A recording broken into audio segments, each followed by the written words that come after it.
तुझे वचन माझ्या पाऊलाकरता दिव्यासारखे व माझ्या मार्गावर प्रकाशासारखे आहे. स्तोत्रसंहिता 119, 105. पहा प्रियानो, यामध्ये दोन गोष्टी आहेत. एक म्हणजे दिवा आणि दुसरी म्हणजे प्रकाश. दिवा आपल्याला प्रकाश देतो, तर मग वचन असं सांगतं, येशू म्हणाला, मीच जगाचा प्रकाश आहे, योहान 8:12 मध्ये. मग पहा प्रियानो, जर आपण या भौतिक जीवनात पापमय अंधकारात चालत आहोत, ज्या वाईट मार्गात आहोत, या सर्व गोष्टीतून बाहेर काढण्यासाठी हे वचन आपल्यासाठी आहे.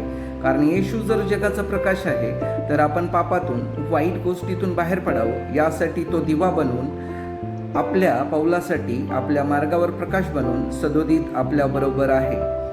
जर तो आपल्याबरोबर आहे, तर आपणही त्याला अनुसरले तर आपल्याजवळ जीवनाचा प्रकाश राहील आणि सार्वकालिक जीवनाची आशा दृढ होईल.